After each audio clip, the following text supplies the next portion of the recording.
বন্ধুরা, তোমাদের সবারই মনে আছে যে রাসেলমেনিয়া, হ্যাঁ রাসেলমেনিয়াতে পুরো তো ইতিহাস হয়ে গেল যখন রোমান রেন্সের ওই লংগেস্ট টাইটেল রেন 1316 দিনের টাইটেল রেনকে এন্ড করেছিল আমাদের দি আমেরিকার নাইটমেয়ার কোডি রোডস। আর হ্যাঁ, ডেফিনেটলি কোডি রোডস নিজের স্টোরিকে ফিনিশ করলো, ওয়ার্ল্ড টাইটেল ক্যাপচার করলো, কিন্তু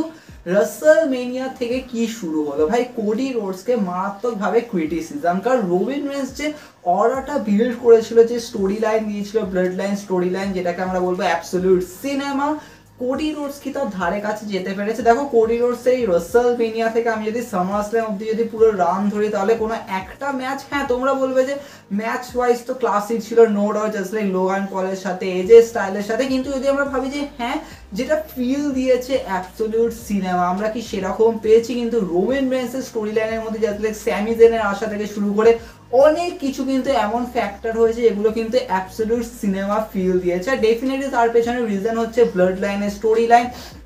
তার অ্যারাউন্ডে ডিফারেন্ট কাজ হয়েছে সেগুলো, কিন্তু কোডি রোডসের অ্যারাউন্ডে কোনো ওরকম কিছু নেই। জাস্ট কোডি রোডস একজন ফাইটিং চ্যাম্পিয়ন, যেহেতু তিনি রোমান রেন্সকে হারিয়েছেন, তার জন্য তিনি একটা ফাইটার নিজেকে তৈরি করেছে যে হ্যাঁ আমি সবাইকে উপরে দেবো, এরকম ব্যাপার, যে আমার এগেনস্টে আসবে as a top baby face বলবো, ডেফিনেটলি তিনি ফেস ক্যারেক্টার প্লে করছেন। কিন্তু ডেফিনেটলি ওই সময় মানে পুরো বলা চলে যে মানে এত মাস ধরে প্রত্যেকটা ফ্যান্স টুইটারের মধ্যে কম্প্যারিজন করছিল রোমান রেন্স আর কোডি রোডসকে নিয়ে, যে হ্যাঁ কোডি রোডস ভালো 5 স্টার ম্যাচ ডেলিভার করুক বা হোয়াট এভার, কিন্তু স্টোরি লাইন, ওই এক্সপ্রেশন, ওই অ্যাটিটিউডটা কোথায়? কোডি রোডস যখন প্রোমো কাট পরে জাস্ট কেঁদেই ভাসিয়ে দেয়, এরকম ব্যাপার। তো কোডি রোডসের মধ্যে স্পেশালিটিটা কোথায় পাওয়া যাচ্ছে, যেটা রোমান রেন্স দিত? রোমান রেন্সের কিন্তু শুধুমাত্র এনাফ ছিল না যে হ্যাঁ তার অ্যারাউন্ডে ব্লাড লাইন রয়েছে, তো তিনি তার জন্যই পুরো সিনেমাটা বিল্ড করেছে। মানে রোমান রেন্সের যে বডি ল্যাঙ্গুয়েজ, তার যে হাসার যে এক্সপ্রেশন, তার যে অ্যাজ এ ফেশিয়াল এক্সপ্রেশন, তিনি যে ট্র্যাশ টক করছে ম্যাচের মাঝখানে, তো কিছু কিছু এমন স্পেশাল এফেক্ট ছিল যেগুলো রোমান রেন্স একটা যেন আলাদাই বিল্ড করেছিল এই আনডিসপুটেড টাইটেল অ্যারাউন্ডে। তাই জন্য এই টাইটেলের একটা আলাদাই ওয়েট ছিল রোমান রেন্সের জন্য। কিন্তু যখন কোডি রোডসের কাছে গেল, যেন মনে হচ্ছে ভাই হ্যাঁ টাইটেল আছে, ঠিক আছে, কোডি রোডসকে মেইন ইভেন্ট করতে হচ্ছে, এরকম ব্যাপার, ভাই কোডি রোডসকে তোমরা বুক করছো, মানে ওই ফিলটা যেন আসছিল না। আর রিসেন্টলি বুঝতেই পারছো, সামার স্ল্যামে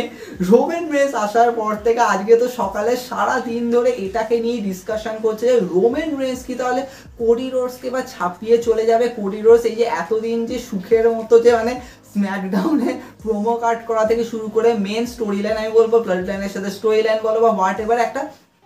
সেন্টার অ্যাট্রাকশন ছিল, এবার কি তাহলে সেটা চলে গেল? কারণ রোমান রেন্স চলে এসছে বলে কথা। আর রোমান রেন্স কি তাহলে ওভারশ্যাডো করে দিল কোডি রোডসকে? এবার দেখো এটার ওপর প্রচুর ফ্যান্সদের ডিফারেন্ট ওপিনিয়ন থাকবে। কিছুজন বলবে ভাই রোমান রেন্স আলাদা একটা ক্যারেক্টার, কোডি রোডসে আলাদা ক্যারেক্টার, কখনোই দুটোকে কম্পেয়ার করা যায় না। কোডি রোডস নিজের মতো করে টাইটেল ব্র্যান্ডটা বিল্ড করছে, এখানে রোমান রেন্সের ছিল কি তার ফ্যামিলির অ্যারাউন্ডে, ব্লাড লাইনের অ্যারাউন্ডে স্টোরি লাইন, কিন্তু হ্যাঁ কিছু কিছু স্টোরি লাইন এমনও ছিল যেগুলো ব্লাড লাইনের সাথে এঙ্গেজ ছিল না, জাস্ট লাইক সেথ রলিন্সের সাথে স্টোরি লাইন বলো বা অনেক এমন এমন স্টোরি লাইন ছিল। কিন্তু ডেফিনেটলি কোডি রোডসের সেপারেট ওয়েতে যাচ্ছে, রোমান রেন্সের সেপারেট ওয়েতে যাচ্ছে, তো কখনো এটাকে কম্পেয়ার করা যায় না যে কে বেটার চ্যাম্পিয়ন নিজেকে তুলে ধরছে। কিন্তু এটা ঠিক যে আজকে সামার স্ল্যামে যেরকম হলো, যদি আমরা দেখি যে হ্যাঁ কোডি রোডস আর সোলো সিকোয়ার ম্যাচটা সেপারেট আর রোমান রেন্সের অ্যাপিয়ারেন্সটা সেপারেট, তো সেক্ষেত্রে যেন প্রচুর ফ্যান্সরা বলবে যে কোডি রোডস আর সোলো সিকোয়ার ম্যাচে কারোর ইন্টারেস্টই আসছিল না, কারণ তারা সবাই অপেক্ষায় ছিল যে মেন ইভেন্টের লাস্টে রোমান রেন্সের অ্যাপিয়ারেন্স হবে। তো সবাই যেহেতু রোমান রেন্সের অপেক্ষায় ছিল, তো তোমরা ওই ম্যাচের মধ্যে যা কিছু করে দেয়, ইভেন তোমরা যদি আন্ডারটেকার জন সিনাকেও ঢুকিয়ে দিতে না, তাও কিন্তু ওই ম্যাচে কোনো ইন্টারেস্ট আসতো না, কারণ সবাই অপেক্ষায় রয়েছে একটা মানুষের। তাই জন্য কখনোই কিন্তু আমি এটাকে বলবো না যে হ্যাঁ কোডি রোডস সোলো সিকোয়ার ডেলিভার করতে পারেনি, রোমান রেন্স আসার কারণে পুরো অ্যাটেনশনটা ওখানে চলে গেছে। কিন্তু এটা ঠিক যে রোমান রেন্স যে মুহূর্তে আসলো, মানে ওই অ্যারাউন্ডে যে মানে কি বলবো, মানে একটা আলাদাই স্টোরি ফিল আসলো। মানে রোমান রেন্স জাস্ট বলা চলে যে হ্যাঁ সোলো সিকোয়ারকে সুপারম্যান পাঞ্চ স্পিয়ার্ড মারলো, অ্যান্ড দেন রোমান রেন্স কিন্তু কোডি রোডসকে অ্যাজ এ বেবি ফেস হিসাবে কিন্তু কোডি রোডসকে হাত ধরে তুললো না, বা ওরকম কিন্তু কোনো অ্যাঙ্গেল হলো না, জাস্ট কোডি রোডসের দিকে জাস্ট তাকালো, তাকিয়ে নিচে নেমে চলে গেল। আর জাস্ট রোমান রেন্স জাস্ট এরকম যে ভাই হ্যাঁ আমি জাস্ট আটকাতে এসেছি, কারণ সোলো সিকুয়া আমার জায়গাটা নিতে চেয়েছে, তো আমি বুঝিয়ে দিয়েছি যে হ্যাঁ আমি এখনো আছি। তো এটাই জাস্ট যেন এনাফ যে হ্যাঁ সোলো সিকোয়াকে অ্যাটাক করলো, এবার রোমিন রেন্স বেরিয়ে যাচ্ছে, কোডি রোডস মানে ক্রস রোড মারলো, পিন করলো, মানে যেন মনে হচ্ছে ওটা যেন যে সাডেনলি হয়ে গেল এরকম ব্যাপার, মানে ফ্যান্সদের নজর রোমিন রেন্স বেরিয়ে যাচ্ছে ওটার ওপর, মানে কোডি রোডস ওখানে ক্রস রোড মেরে পিন করলো সেটার ওপর কোনো নজরই নেই, আর কোডি রোডসের চোখ রোমিন রেন্সের দিকে রয়েছে, রোমিন রেন্স হেঁটে চলে যাচ্ছে আর কোডি রোডসের চোখ ওদিকে, রোমিন রেন্স জাস্ট ঘুরে জাস্ট হালকা হাসলো, আর ওই হাসিটা যেন পুরো এনাফ ছিল, মানে প্রচুর ফ্যান্সরা বলছে যে রোমিন রেন্সের এই হাসিটা দিয়ে এটাই বোঝানোর চেষ্টা করলো যে তুই মেন ইভেন্ট জিতেছিস, তুই আনডিসপিউটেড চ্যাম্পিয়ন, কিন্তু দেখ আমি এসছি বলে সবার নজর আমার দিকে, তোর দিকে কোনো নজর নেই, মানে অনেকটা যেন রোমিন রেন্সের হাসিটার মধ্যে একটা অ্যাটিটিউড ছিল, রোমিন রেন্সের হাসিটার মধ্যে একটা ফিল ছিল যে ভাই হ্যাঁ আমি দেখিয়ে দিলাম যে অডিয়েন্স কী চায়, অডিয়েন্স আমার অপেক্ষায় ছিল, আজকে তারা আমাকে পেয়েছে, তুই মেন ইভেন্ট কর, তুই ওপেনিং কর, হোয়াট এভার কর, ইটস অল অ্যাবাউট অ্যাট্রাকশন আমার উপরে। তো এরকম ব্যাপার, তো সত্যি বলতে গেলে রোমিন রেন্সের হাসিটা আমি দেখো অলরেডি সকালবেলায় বলছিলাম যখন আমি রিয়াকশন দিচ্ছিলাম যে ভাই রোমিন রেন্সের যে এই রিটার্নটা এটাকে কিন্তু আমরা ফেস হিসাবেও ধরবো না, হিল হিসাবেও ধরবো না, কারণ ডেফিনেটলি যদি রোমিন রেন্স প্রপার বেবি ফেস হিসাবে থাকতো যে হ্যাঁ কোডি রোডস যেহেতু চ্যাম্পিয়ন, কোডি রোডস আমাকে রাসেলমেনিয়া হারিয়ে জিতেছে তো আমি ওকে অ্যাপ্রিসিয়েট করবো, মানে যেরকম জন সিনার ক্যারেক্টারটা হয়ে থাকে যে হ্যাঁ জন সিনা অ্যাপ্রিসিয়েট করে, কিন্তু রোমিন রেন্স এরকম ছিল ভাই, রোমিন রেন্সের জাস্ট এটা ছিল যে ভাই আমাকে কি করে সরাতে পারে ট্রাইবাল চিফের স্থান থেকে, তো আমি দেখিয়ে দিলাম যে সোলো সিকোকে পিটিয়ে চলে গেল, আমার তোর সাথে কোনো বিজনেস নেই এরকম ব্যাপার, আমি ইভেন তোকে হেল্পও করিনি, মানে কোডি রোডসকে উনি হেল্প করেনি এরকম ব্যাপার, তো সেক্ষেত্রে কিন্তু ব্যাপারটা কিন্তু পুরো আলাদা ফ্যাক্টর। আর সত্যি বলতে গেলে ওই মুহূর্তে যেন মনে হচ্ছে যে রোমিন রেন্সের এই ক্যারেক্টারটা কিন্তু বেস্ট, যে হ্যাঁ তিনি ফেস কিন্তু একদমই নয়, তিনি হিলই, কারণ তিনি খালি তার জায়গাটা জন্য লড়াই করছে, তিনি তার সেই পজিশনটা ফিরে পেতে চায়, আর সোলো সিকোয়া সেই জায়গাটায় বসে যেত তাকে ছাড়বে না এরকম ব্যাপার, তো সেখান দিয়ে কিন্তু পুরো Roman Reigns Solo Sikoa story line আমরা ভাবছি দিয়ে কিন্তু এই মুহূর্তে কি তাহলে ডব্লিউডাব্লিউ একটা মেজর ডিসিশন আনবে। দেখো যদি আমরা একটুখানি কথা বলি যে হ্যাঁ সোলো সিকোয়া রোমিন রেন্সের এবার প্রিপারেশন হবে, কিন্তু তোমরা আমি জাস্ট একটা যদি এক্সাম্পল দিই, ধরো রোমিন রেন্সের সোলো সিকোয়ার ম্যাচ কোনো একটা প্রিমিয়াম লাইভ ইভেন্টে হলো, তাহলে সেক্ষেত্রে কি তাহলে ডব্লিউডাব্লিউ চাইবে না যে এটাকে মেন ইভেন্টে বুক করতে হয়, যদি তাই হয় তাহলে Cody Rhodes as a undisputed champion, তো তার ম্যাচটা তাহলে কোথায় যাবে? তোমরা অনেকে বলবে ক্ল্যাশের দিকে আসলে যেরকম হয়েছিল যে ড্রিউ ম্যাকিন্টায়ার আর ডেভন প্রিস্টের ম্যাচটা মেন ইভেন্টে ছিল, তো ওই ম্যাচটাকে আগে রাখা হয়েছিল এজে স্টাইল আর কোডি রোডসের ম্যাচটাকে, কিন্তু সব সময় তো তাই হবে না, কারণ রোমিন রেন্স ছিল মেন অ্যাট্রাকশন এখন হয়ে গেছে, ইভেন স্ম্যাকডাউনে যখন রোমিন রেন্স অ্যাপিয়ারেন্স দেবে তো পুরো সেন্টার পার্ট ওটাই থাকবে, তখন কোডি রোডসের প্রোমো কি হবে, ইভেন আমার তো মনে হচ্ছে স্ম্যাকডাউনে কোডি রোডস আর রোমিন রেন্সেরও কোনো ফেস টু ফেস হবে, কিন্তু আমার মনে হচ্ছে না যে রোমিন রেন্স কোডি রোডসকে মানে অ্যাকসেপ্ট করবে, কারণ রোমিন রেন্স বলবে যে এটা আমার বিজনেস, কারণ ও আমার স্থানে বসতে চেয়েছে, তো আমি ওকে সরিয়ে দিয়েছি আর আমি এটা শর্ট আউট করবো, তোর বিজনেস আলাদা, তুই ব্লাড লাইনের সামনে কিছুই নস এরকম ব্যাপার, তো তুই কেন ব্লাড লাইনের এগেনস্টে আসবি এরকম ব্যাপার, তো এখানে কোডি রোডসকে অ্যাজ এ বেবি ফেস হিসাবে দেখাবে যে হ্যাঁ উনি রোমিন রেন্সের সাইডে রয়েছে, কিন্তু এখানে রোমিন রেন্সকে কিন্তু সেন্টার পার্ট দেখাবে যে হ্যাঁ রোমিন রেন্স এগেনস্টে যাচ্ছে সোলো সিকোয়াস তার ব্লাড লাইনে, তো পুরো ব্যাপারটা কিন্তু অন্যদিকে, কিন্তু আমার যেন মনে হচ্ছে এই মুহূর্তে কি তাহলে ডব্লিউডব্লিউ এই ডিসিশন নেবে যে রোমিন রেন্স তার সোলো সিকোয়ার ম্যাচটাকে ওয়ে বিগার বানানোর জন্য রোমিন রেন্সকে আনডিসপিউটেড টাইটেল দিয়ে দেবে, জাস্ট বিকজ রোমিন রেন্স সবে সবে এসছে, রোমিন রেন্সের উপর অ্যাটেনশন রয়েছে, এখন যদি তার হাতে টাইটেল আসে অ্যাজ এ